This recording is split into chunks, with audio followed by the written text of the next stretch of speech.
نبی علیہ الصلوۃ والسلام فرمائی یکون فی آخر الزمان دجالون کذابون، په آخر زمانه کې به دجالان کذابانی، دجال دوکباز ته ویلی شي، یعنی دوکه به ورکوي خلکو ته. کذابون دویم نمبر کردار به دی چې دروغ به وایي. یأتونکم من الاحادیث، رسول الله خپل امت خبرداری چې تاسو ته کله راځي نو زما حدیث به درته وایي چې رسول الله فرمایلی. نبی علیہ السلام وی پیجنوی د سنه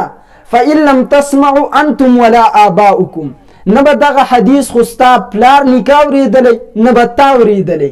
نبی علیہ السلام امت ته وی لا یذلونکم ولا یفتنونکم، ځان تی بچ کې وجه دا ده چې نه تاسو ګمراه کی او نه په فتنه کې واچئ.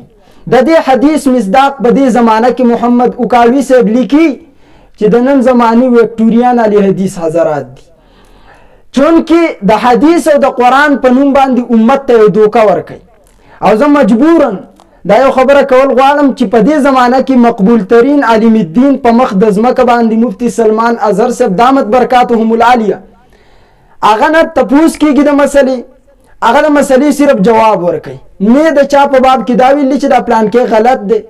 نه د خپل یو کلیپ جواب ورکړلی. لیکن بعضې مولایان د هغه کلیپ ولګوي او معمولی شانزه ته راکټ کې لکه بل ورځ د ابوتراب په نامه سره یو لوپټه په سر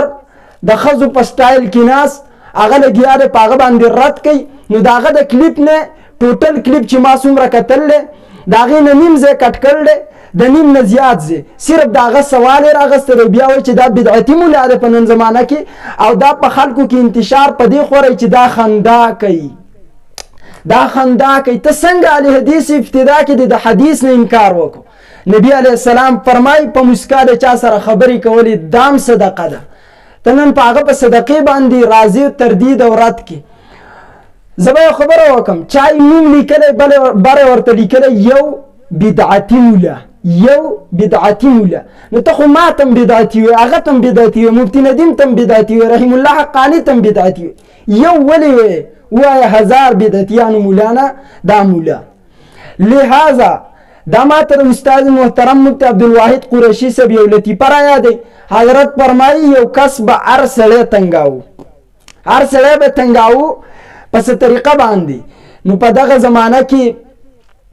یو کس حج له لاړو، چې حج له لاړو بیرته راغی، هغې نو تنګ کړی، نو دایم تنګول غوښتنو یو بانې ورته جوړه کړه.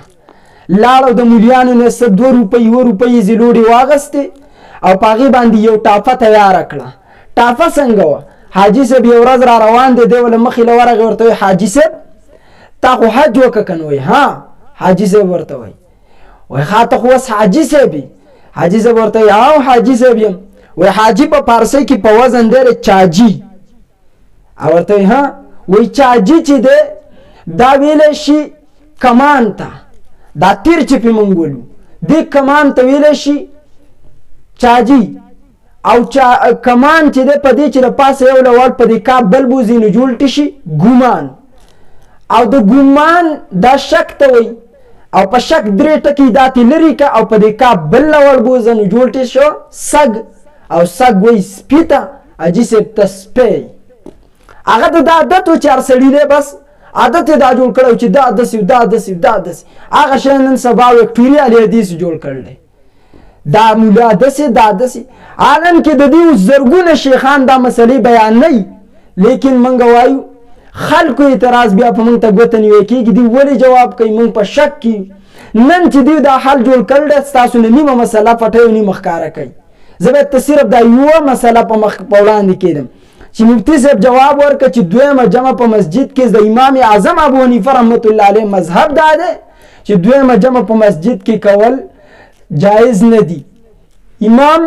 ابو حنیفه صاحب مذهب دا دی، یعنی زمون د امام ابو حنیفه مذهب. نو دلته پې یو لګیا دی چې زمون مذهب قرآن حدیث دی، زمون مذهب قرآن حدیث دی.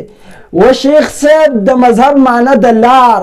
او په لار کې غلطي واقع کېږي او په قرآن حدیث کې غلطي نشي راتلی. نو قرآن حدیث ته مذهب څنګه وي؟ دغه د علمیت زور دی. قرآن حدیث ته مذهب نشي ویلی، ځکه مذهب وایي لارې ته په لار کې غلطي راتلی شي او غلطي په قرآن حدیث کې شته نو قرآن حدیث مسلک مذهب نه دی، قرآن حدیث دین دی، دین زمون دین قرآن او حدیث دی. حضرت چې څنګه فرمایلی چې دویمه جمع په مسجد کې دیو نیم کلیپ کټ کو نیم خلکو ته مخې ته ظاهر کو او بیا لګیا دی دا دلیل ورته وای چې رسول الله علیه السلام په مسجد کې ناسو خواته یو کس ناسو چې مولا علی قاری صاحب هغه کس ته په شرح مرقات د مشکات کې لیکي چې دا کس ابو بکر صدیق رضی الله تعالی عنہ او یو کس د بهر نه راغی نبی علیه السلام ویل په دغه څوک صدقه وکي خپل رور باندې صدقه وکي ابو بکر صدیق پاسه دغه سه منځ وکړو څومره کوله دلیل درته وای عوامو په تاسو باندې سترګې پټې دي دلیل درته ډیر مزیدار وای ابو بکر چې د رسول الله خواته ناسو نو د نبی علیه السلام سه فرض منځ کړو د مفتی صاحب خبرې نم راځم فرض منځ د رسول الله علیه السلام سه کړو د ابو بکر نفل منځ کم سړی چې د بهر نه راغی دغه منځ فرض نو نفل کوونکي د فرض کوونکي سه منځ وکړو ستا خلک چې مسجدونو ته لاړ شي او ستا د نام نهاد شیخان دیو په مسجد کې ټول فرض کوونکي که ته قرآن حدیث صحیح منې نو بیا ورسره یو نفل کوونکی پاسه وکنه هلته خو نفل کوونکي د فرض کوونکي سه منځ کړل دی څنګه عوامو په سترګو کې شګې وراچې که نه دلته دې د ځان اجتهاد کړلی که ته صحیح قرآن او حدیث وې د قرآن حدیث دلیل داسې پیش کا چې رسول الله علیه السلام یو پیر د مازدیګر بهر ته وته چې کله راغی نو په مسجد نبوي کې جمع شوی وه نبی علیه الصلاة والسلام تپوس وکویل جمع شوی که نه ده صحابه فرمایي یا رسول الله جمع شوی نبی علیه الصلاة والسلام لاړو په کور کې خپلې بیبیانې په ځان پسې ودرولې که دویمه جمع په مسجد کې جایز وی رسول الله به صحابه پاسولی و چې پاسې زما سره دویمه جمع وکړي نیم کلیپ کټ کا د چاجي قصه تی جوړه که صرف د اعتراض دپاره که یو سړی د بل سړي عزت ختمول غواړي ځان به بې عزته کي او د هغه عزت به ختم نه کي یو انسان چې مقبول کیږي اول په ځمکه کې مقبول شي بیا اول په اسمانونو کې د الله په درګار کې مقبول شي بیا په ځمکه کې مقبول شي انسان د قبولیت شرط دا دی نو څومره حضرات چې د هغې حضرات کلیپ نیم کټ کې او د نیم جواب زه د هر کلیپ جواب ورکولی شم خو صرف دیو ته دومره ویمه چې آیا دا خیانت نه دی رسول الله علیه الصلاة والسلام